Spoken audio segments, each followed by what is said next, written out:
श्री स्वामी समर्थ. नमस्कार सर्वांना. येत्या 29 जुलै 2026 वार आहे बुधवार. या दिवशी गुरुपौर्णिमा साजरी करणार आहोत. गुरुपौर्णिमा अतिशय सुवर्ण योगात ही गुरुपौर्णिमा जी आहे तर ती यावर्षी आलेली आहे. दरवर्षी आषाढ महिन्यातील पौर्णिमेला गुरुपौर्णिमा ही साजरी केली जाते. तर या गुरुपौर्णिमेचा प्रारंभ हा 28 जुलैला सायंकाळी 6:18 होत आहे आणि पौर्णिमा समाप्ती ही 29 जुलै रात्री 8:04 होत आहे. तर बघा, उदय तिथीनुसार बुधवारी गुरुपौर्णिमा ही साजरी केली जाणार आहे. जेव्हा गुरुपौर्णिमा ही तर या गुरुपौर्णिमेला अनन्यसाधारण महत्त्व दिलं जातं. गुरुपौर्णिमा म्हणजेच गुरूंप्रती कृतज्ञता व्यक्त करण्याचा हा एक दिवस आहे. तर या दिवशी आपल्या गुरूंची सेवा उपासना केली जाते. धार्मिक दृष्टीने गुरुपौर्णिमा हा दिवस अत्यंत महत्त्वाचा असल्यामुळे या दिवशी काही प्रभावी उपाय आणि सेवा देखील आपल्याला करायच्या असतात. तर आज आपण व्हिडिओमध्ये एक अतिशय प्रभावी असा उपाय बघणार आहोत. तर येत्या बुधवारी गुरुपौर्णिमेच्या दिवशी तुम्ही काहीच नाही केलं तरी पण चालेल, परंतु हा उपाय आवर्जून करा.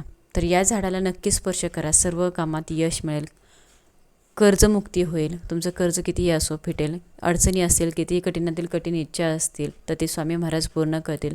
तुमच्या मागे असणारे सर्व संकट अडचणी नष्ट होतील. तर अशा कोणत्या झाडाला या गुरुपौर्णिमेच्या दिवशी तुम्हाला स्पर्श करायचा आहे तर ते आजच्या व्हिडिओमध्ये जाणून घेणार आहोत. त्यामुळे व्हिडिओ कुठेही स्किप न करता शेवटपर्यंत नक्की बघा. आणि हो, नवीन असेल चॅनलवरती तर चॅनलला लगेच सबस्क्राईब करा आणि कमेंटमध्ये श्री स्वामी समर्थ लिहायला विसरू नका. आपल्या बघा, धर्मशास्त्रानुसार सर्व प्रकारची झाडे आणि वनस्पतीमध्ये देवांचे वास्तव्य असते. ज्या पूजनेमध्ये संबंधित देवता किंवा देवतेचा विशेष आशीर्वाद आपल्याला प्राप्त होत असतो. यासोबतच ही झाडे आणि वनस्पती नवग्रहाशी देखील संबंधित असतात. तसेच बघा, त्यांच्या संबंधित सर्व दोष दूर करून शुभफळ प्रदान ही झाडे आपल्याला करत असतात. तर आपल्या हिंदू धर्मात झाडे आणि वनस्पतींना देवासारखे पूजनीय मानलं जातं.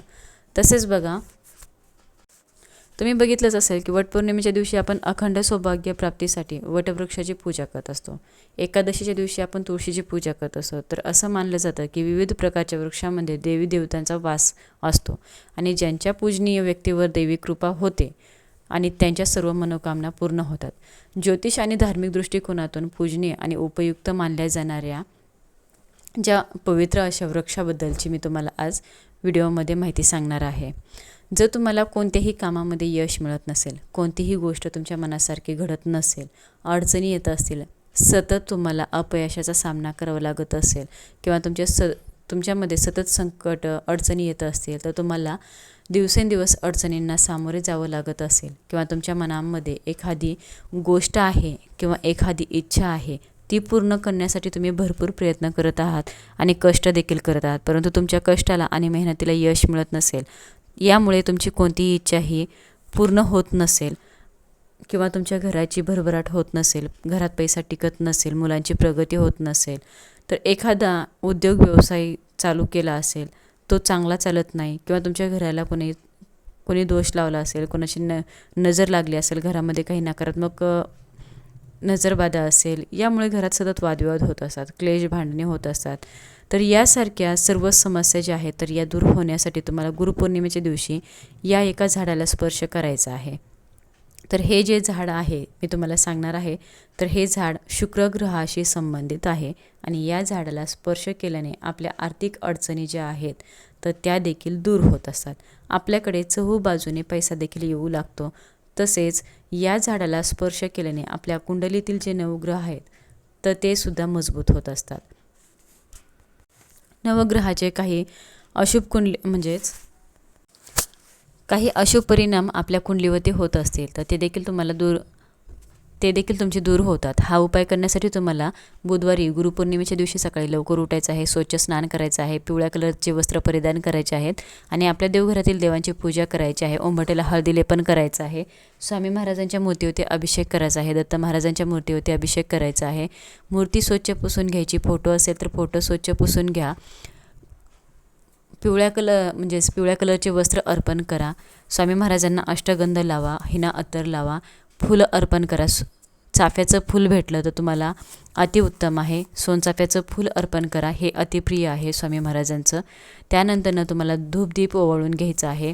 स्वामी महाराजांची, दत्त महाराजांची आरती करायची आहे. गोडाचा नैवेद्य अर्पण करायचा आहे. तर स्वामी महाराजांना जो आवडता नैवेद्य आहे तो बेसन लाडू आहे, कांदा भजी आहे, पुरणपोळी आहे, खीर आहे. मग तुम्ही कोणतीही खीर करू शकता, तांदळाची करू शकता, शेवयाची करू शकता किंवा गव्हाची करू शकता. तर तुम्हाला नैवेद्य हा अर्पण करायचा आहे स्वामी महाराजांना, दत्त महाराजांना. त्यानंतर तुम्हाला हा उपाय करायचा आहे. तर उपाय करत असताना तुम्हाला 1 तांब्या भरून पाणी घ्यायचं. त्या पाण्यामध्ये तुम्हाला थोडंसं गाईचं कच्चं दूध आणि थोडीशी चिमूटभर हळद टाकायची आहे. 1 तुपाचा दिवा प्रज्वलित करून घ्यायचा आहे. तुपाचा नसेल तर तेलाचा एक दिवा घेतला तरी पण चालणार आहे.